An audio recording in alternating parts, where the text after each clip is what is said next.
9. Romans 10:9. ரோமர் 10:9. ரோமர் 10:9 சொல்கிறது, என்னவென்றால் கர்த்தராகிய இயேசுவை உன் வாயினால அறிக்கையிட்டு தேவன் அவர் மரித்தோரிலிருந்து எழுப்பினார் என்று இருதயத்தில் விசுவாசித்தால் ரட்சிக்கப்படுவார். நீதி உண்டாக இருதயத்தில் விசுவாசிக்கப்படும், ரட்சிப்புண்டாக வாயினால அறிக்கப்படப்படும்.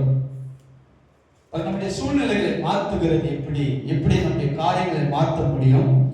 நம்முடைய இன்னைக்கு இருக்கிற இந்த வறுமை, கடன், இல்லாமை, வியாதி, வறுமை, குறைவுகள், கஷ்டங்கள், பிரச்சனைகள், இதெல்லாம் எப்படி மாற்ற முடியும் அப்படின்னு தொடர்ந்து பேசிக் கொண்டிருக்கிறோம். நீங்க ஒண்ணுத்துலதான் மாற்ற முடியும், விசுவாசத்தினால்தான் இதெல்லாம் மாற்ற முடியும். நல்லா கற்றுக்கொள்ளுங்கள், புரிந்து கொள்ளுங்கள். விசுவாசத்தினால்தான் இதெல்லாம் மாற்ற முடியும். இந்த விசுவாசத்தினால் இதெல்லாம் கம்ப்ளீட்டா பர்மனண்டா மாற்ற முடியும். உங்க வாழ்க்கை எதெல்லாம் இருக்கிறதோ அதெல்லாம் எப்படி மாற்ற முடியும்? விசுவாசத்தினால்.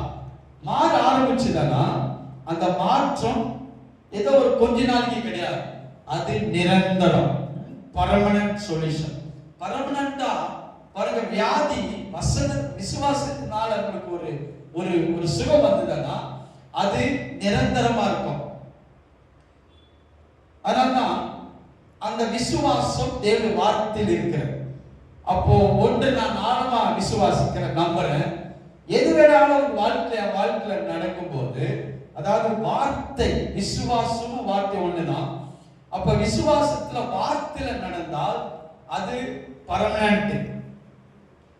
நீங்க அற்புதம் உங்களுக்கு நடந்தா அது டெய்லி நடக்கணும்.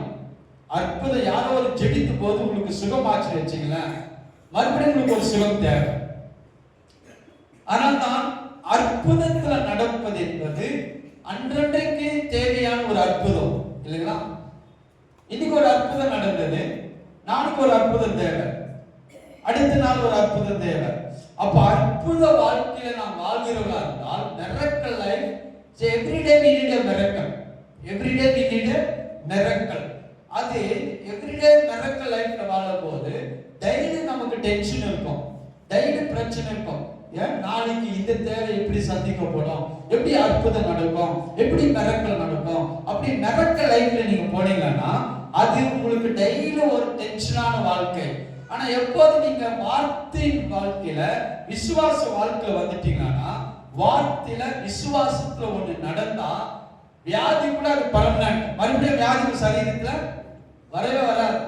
பைனான்சியல் கூட வார்த்தையின் அடிப்படையில, விசுவாசத்தின் அடிப்படையில உங்க பொருளாதாரம் ஒரு மாற்றம் வந்ததுன்னா, பொருளாதாரத்தை சேஞ்ச் வந்ததுன்னா, எதுவுமே வார்த்தை மூலமாய் விசுவாசத்தின் மூலமாய் நடந்தால் நான் சொல்கிறேன் அது பர்மனன்ட். நீங்க மறுபடியும் நினைத்தால் உங்க வாழ்க்கையில, உங்க குடும்பத்துல, உங்க சரீரத்துல அது வரவே முடியாது. ஏன்னா வார்த்தைக்கு மேல உலகத்தில் எந்த சக்தியும் கிடையாது. அப்போ வார்த்தையின் வழியில வாழ்க்கையில் அற்புதம் நடந்ததுன்னா, விசுவாசத்தினால ஒண்ணு நடந்தால் அது நிரந்தரமான பர்மனன்ட் சொல்யூஷன். ஆனா தான் உங்க சூழ்நிலை அற்புதத்தின் மூலமா மாற்றலாம், இல்ல பணத்தின் மூலமா, இல்ல ஏதோ ஒன்று மூலமா மாற்றலாம். ஆனா அந்த சூழ்நிலை டெம்பரவரி. கொஞ்ச நாள் இருக்கும், ஒரு மாசம் இருக்கும், மறுபடியும் அந்த பிரச்சனை வரும். 6 மாசம் இருக்கும், மறுபடியும் அந்த பிரச்சனை வரும். ஏன்னா அது பர்மனண்டான சொல்யூஷன் கிடையாது. ஆனால் தான் இதை நான் தொடர்ந்து ஏன் இதை பேசுனா, என் சூழ்நிலை, இன்னைக்கு இருக்கிற பிரச்சனை, இன்னைக்கு இருக்கிற போராட்டம், இன்னைக்கு இருக்கிற குறைவு, இன்றைக்கு இருக்கிற வியாதி, வறுமைகள், கடன்கள், இதெல்லாம் ஒருவேளை அற்புதத்துல மாற்றப்படும் என்றால் அது கொஞ்ச நாளைக்கு தான், அப்புறம் அது வந்து கொண்டே இருக்கும். ஆனா விசுவாசத்துல அதை மாற ஆரம்பிச்சதுன்னா அது வாழ்க்கையில வரவே வராது, உங்க சந்ததியில வரவே வராது. ஆமென். உங்க குடும்பத்துல நீங்க விரும்பினாலும் இது வராது. இப்ப நீங்க இதை நீங்க உறுதியா பிடிச்சுங்க. அப்ப என் வாழ்க்கை மாற்றணும்னா, என் வாழ்க்கையில சூழ்நிலை இருக்கிறதை, இன்றைக்கு இருக்கிற அத்தனை பிரச்சனை மாறணும்னா நான் எதை கொண்டுதான் மாற்ற முடியும்?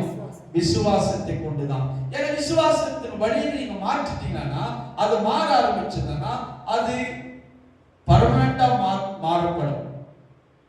அந்த விசுவாசம் கொண்டுதான் நீங்க எல்லாத்தையும் மாற்ற முடியும். அதனால இங்க பவுல் சொல்றாரு, விசுவாசத்தினால்தான், விசுவாசத்தினால் ரட்சிக்கப்படுகிறீர்கள் இல்லைங்களா? அப்ப எல்லாமே எதன் அடிப்படையில அற்புதம் நடக்குது? விசுவாசத்தினால் தான். அதனால இயேசு உலகத்துல ஊழியத்துல எல்லாருக்கும் உன் விசுவாசம் உன்னை ரட்சித்து, வியாதி சுகமானுங்க அதான் சொன்னாரு. பிசாசு பிடித்தவனுக்கும் இல்ல எல்லாத்துக்குமே அவர் எதை அடிப்படையில் சொன்னாருன்னா, விசுவாசிக்கிறையா?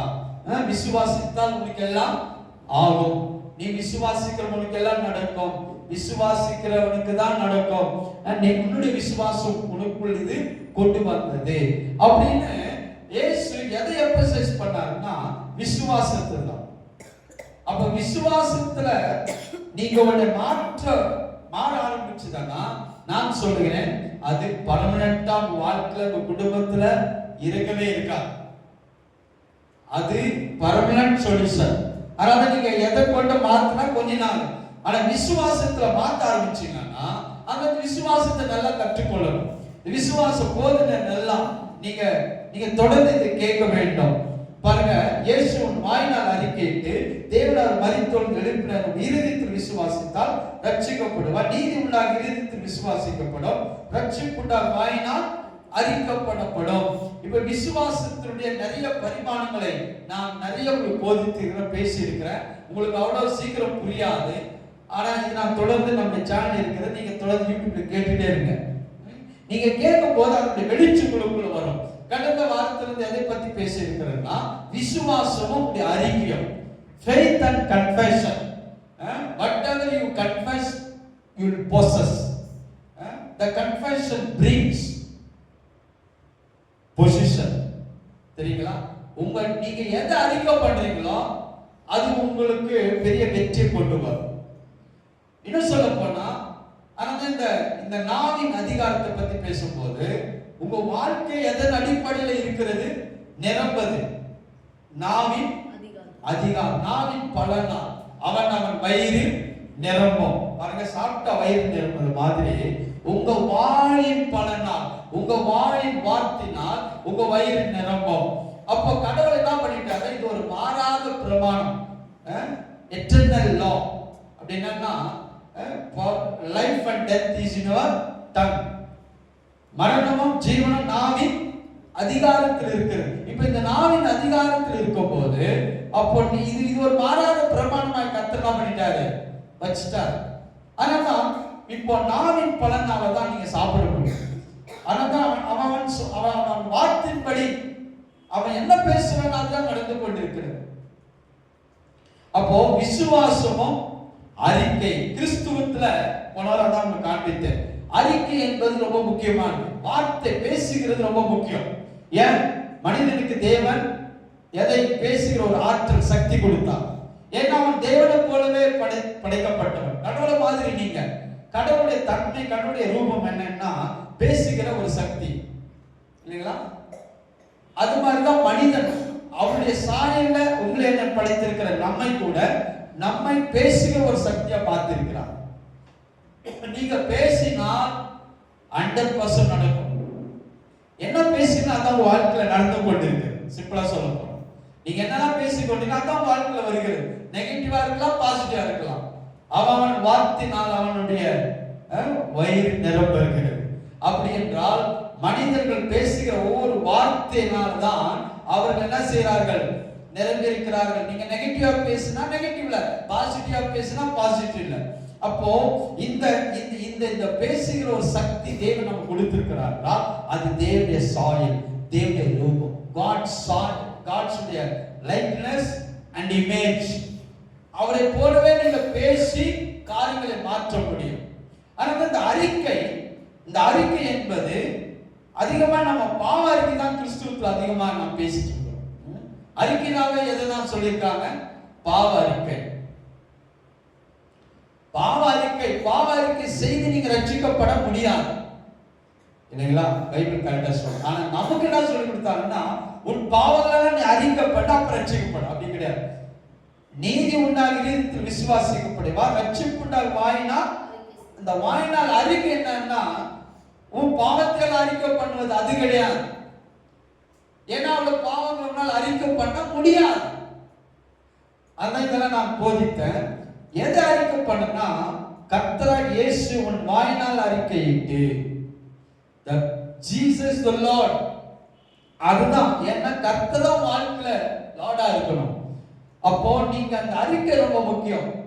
பாருங்க, யூதர்களை பாவ அறிக்கை மேத்யூ சாப்டர் 3ல சொன்னார், உங்க பாவங்களை அறிக்கையிடுங்க. யூத ஜனங்களுக்கு அவங்கள பாவங்களை அறிக்கையிட சொன்னார். இல்லைங்களா? யோவான் ஸ்நானம் ஞானஸ்நானம் கொடுக்கும்போது யூதர்கள் எல்லாம் வந்து ஞானஸ்நானம் எடுக்கும்போது நீங்க பாவத்திலிருந்து மனம் திரும்புங்கள். அவர்களுக்கு இந்த பாவத்தை குறித்து அங்க யோவான் ஸ்நானம் ஜான் தி பேப்டிஸ்ட் மூலம் போதிக்கப்பட்டு அவர்கள் பாவங்கள், ஏன்னா தேவனை விட்டு போனார்கள், அவர்தான் தேவனுடைய ஜனங்கள், அவர்கள் தேவனை மறந்து தேவனை பின்னிட்டு போன இப்போ அவர்கள் பாவங்கள் எல்லாம் அறிக்கையிட்டு ஞானஸ்நானம் எடுத்தாங்க. இல்லைங்களா? யோவான் ஸ்நானம். அது ஒண்ணு நாம் அறிக்கை செய்ய வேண்டிய அறிக்கையில. இரண்டாவது, பாவ அறிக்கை என்பது பாவி, அதாவது பாவங்களை சொல்லி அறிக்கை செய்வதில்ல, பாவி, சின், நாட் சின். சின் என்னன்னா நீங்க செய்யற பாவங்கள் பெரிய, அது இல்ல சின். உன் வாழ்க்கையில கடவுள் இல்லைன்னா அதுதான் சின். அப்ப ஆதாம் என்ன பாவம் செஞ்சான்?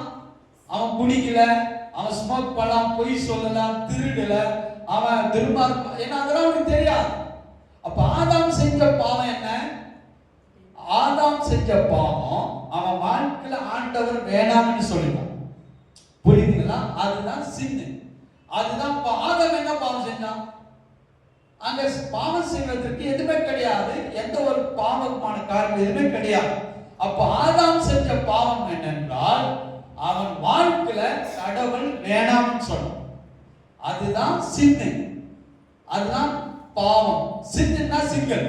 சின்னுன்னா உங்க வாழ்க்கையில கடவுள் இல்லைன்னா அதுதான் சின்.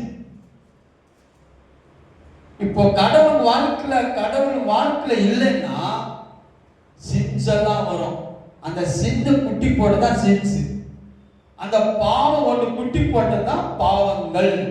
அந்த குட்டி போடுற பாவம் தான் நீங்க ஸ்மோக் பண்றது, குடிக்கிறது, பாவ இச்சை, மாம்ச இச்சை, உலகத்திற்கான இச்சைகள் எல்லாம் செய்வதெல்லாம். இது இல்லைன்னா இதெல்லாம் உங்களுக்கு 100% செய்ய வைக்கும். அப்போ உங்க வாழ்க்கையில இயேசுவே ஆண்டவர், ஜீசஸ் இஸ் தி லார்ட், அவர் உங்க வாழ்க்கையில லார்டா இல்லைன்னா மற்ற எல்லா பாவங்கள் உங்களை வந்து நீங்க ஈஸியா செஞ்சுட்டீங்க. ஆனா எப்போ கடவுள் உங்க வாழ்க்கையில லார்ட், இயேசுவே கர்த்தர், அதான் இங்க 9ல சொல்றாரு, கர்த்தராகிய இயேசுவின் வாயினால் அறிக்கையிட்டு தேவன் அவரை மரித்தோரிலிருந்து எழுப்பினார் என்று உன் இருதயத்தில் விசுவாசித்தால் ரட்சிக்கப்படுவான். வாழ்க்கையில தேவன் தான் எனக்கு லார்ட், அவர் தான் என் கர்த்தர். வாழ்க்கையில தேவன் கர்த்தரா இருக்கணும், லார்டா இருக்கணும்.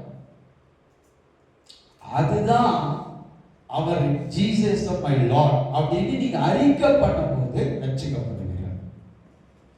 பாவத்தை எல்லாம் சொல்லுவது கிடையாது. அடுத்தது மூன்றாவது ஒரு விசுவாசின் அறிக்கை என்ன தெரியுங்களா? இப்ப விசுவாசின் அறிக்கை, அந்த அறிக்கை தான் ஃபர்ஸ்ட் ஜான்ல வாசிக்கிறோம் 1:9. இயேசுவின் ரத்தம் சகல பாவங்களை நீக்கி நம்மை சுத்திகரிக்குன்னு நான் எங்கன காண்பித்தேன். இப்ப ரட்சிக்கப்பட்ட பிள்ளைகள், இப்ப ரட்சித்த பிறகு நீங்க ஞானஸ்நானம் எடுத்த பிறகு அந்த வசனத்தை வாசிங்க. John, first John 1:9.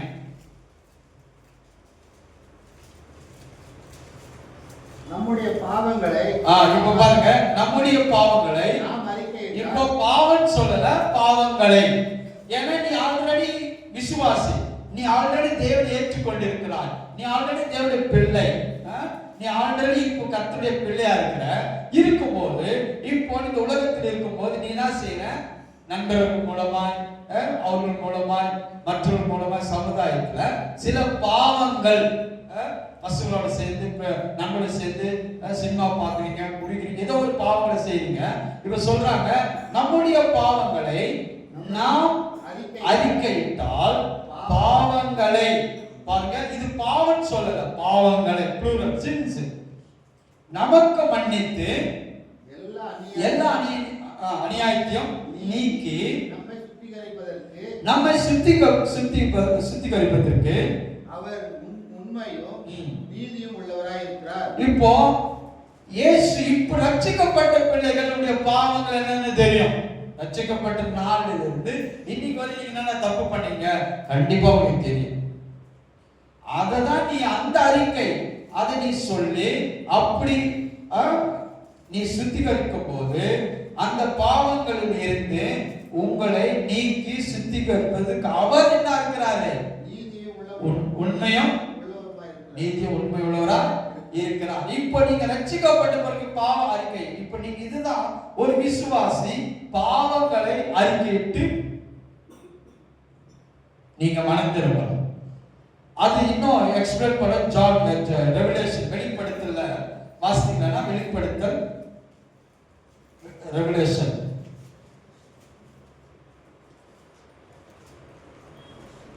இருக்குமா?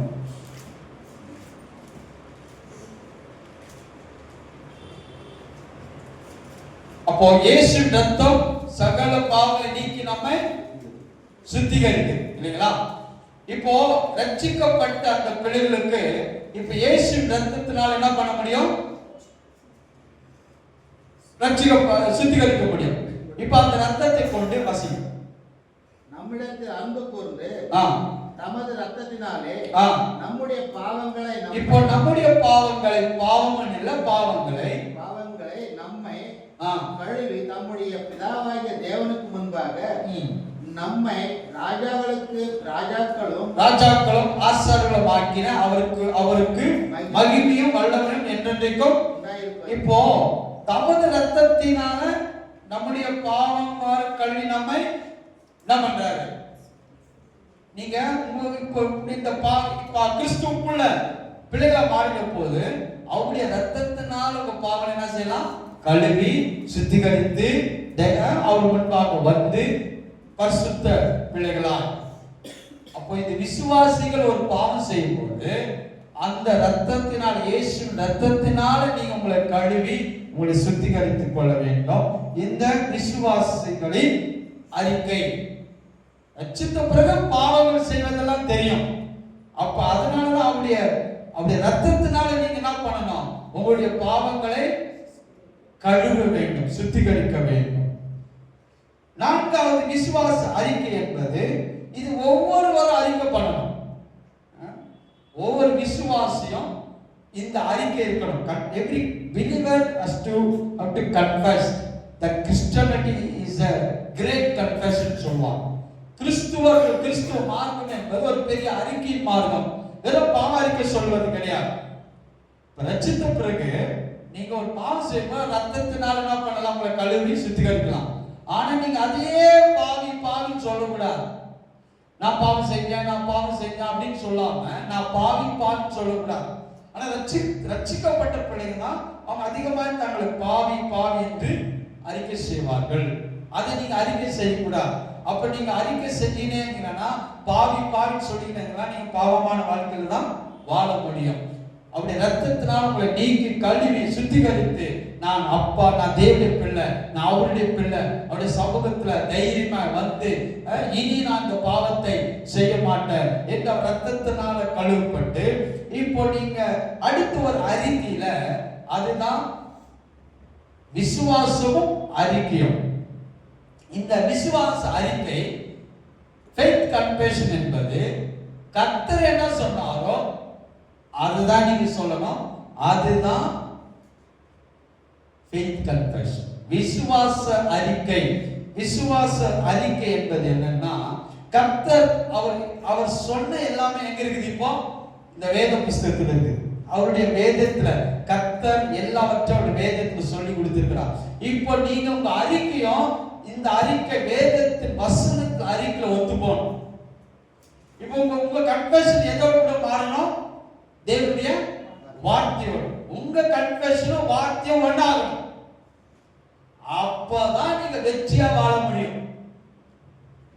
இப்ப கிறிஸ்துவையா நாம் தோல்வியில் இருக்கிறோம்னா உங்க வார்த்தை, உங்க அறிக்கை, உங்களுடைய கன்ஃபெஷன் எதோட கூட சேரல?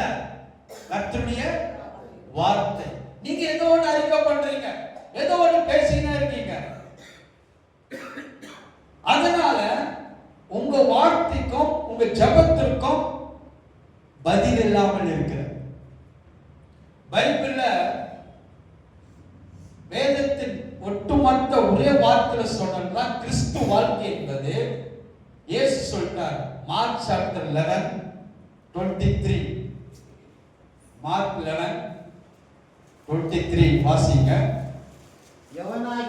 எவனாகிலும் பாருங்க, இயேசு ஆரம்பிக்கும் போது எவனாகிலும் இந்த மலையை பார்த்து நீ பெயர்ந்து சமுத்திர தள்ளுண்டு போய் என்று சொல்லி தான் சொன்னபடியே நடக்கும் என்று இருதயத்தில் சந்தேகப்படாமல் விசுவாசித்தால் அவன் சொன்னபடியே ஆகும். அவன் சொன்னபடியே ஆகும் என்று மெய்யாகவே உங்களுக்கு சொல்லுகிறேன். எவனாகிலும் சொன்னா, எவனாகிலும் அவன் யாருன்னா கர்த்தருடைய வார்த்தையோடு அறிக்கப்படுகிற எவனாகிலும். உங்க வார்த்தை தேவனுடைய வார்த்தையோடு இணைந்து பேசுகிற எவனாகிலும் இந்த மலையை பார்த்து, மவுண்டன் நம்ம பிரச்சனை, நம்முடைய ப்ராப்ளம், சூழ்நிலை மாற்றுவது எப்படி, அதுதான் பேசிக் கொண்டிருக்கு. How to change your situation, how to change your circumstance, how to change your problem. அது எதுல கொண்டு வந்து வச்சிட்டாருன்னா, இப்போ உங்க விசுவாசித்து ஆதியால் நான் பேசினேன். அப்போ உங்க பேசுகிற வார்த்தையும் எதோடு கூட ஒத்து போனோம்? தேவனுடைய இதை விட்டுட்டு மற்ற எல்லாத்தோட நீங்க சேர்ந்து பேசிட்டே தான் இருக்கணும். வியாதியோடு சேர்த்து பேசுறீங்க, கடனோடு சேர்த்து பேசுறீங்க, பிரச்சனையோடு சேர்த்து பேசுறீர்கள். அதோட கூட நீங்க பேசினா அதுதான் நடக்கும். உங்களுக்கு உடம்பு சரியில்லை, சிக்கா இருக்கும்போது கூட நிறைய பேர் மூச்சு விடுவாங்க, கொட்டுவாங்க, தெரியுங்களா? வியாதி இருக்கும் போது அது என்னன்னா, வியாதியோட நீ என்ன சொல்ற, ஒத்து போற, எஸ்ன்னு சொல்ற. அதனால தான் நீங்க உங்களுக்கு எந்த பிரச்சனைனாலும் கொஞ்ச நேரம் நீங்க அந்த மூச்சு கொட்டாம கண்ட்ரோல் பண்ணி பாருங்க. 1 hour, half an hour, 1 day அந்த வியாதி போயிடும். நீங்க அப்படி சொல்லிட்டே இருந்தீங்கன்னா அந்த வியாதி தொடர்ந்து சரீரத்தில் இருக்கும். ஏன்னா அதோட கூட நீங்க எஸ் எஸ்ன்றீங்க. தலைவலிக்குதா, கொட்டிக்கின்னு, ஆமா தலைவலிக்குது. ஸ்டொமக் பெயினா, ஸ்டொமக் பெயின். ஸ்டொமக் பெயின் சொல்லாம நீ என்ன சொல்றன்னா எஸ் என்ற. இது ஒரு சீக்ரெட்டுங்க.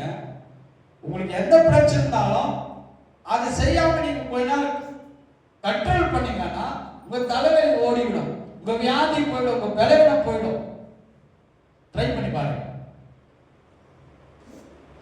பாருங்க, உங்களுக்கு என்னவே வராது.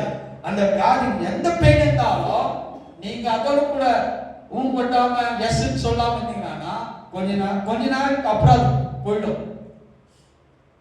ஏன்னா அது நீங்க தான் அதுக்கு பர்மிஷன் கொடுக்குறீங்க. தலைவலிக்குது, ஆமா தலைவலிக்குது, வயிற்று வைத்து.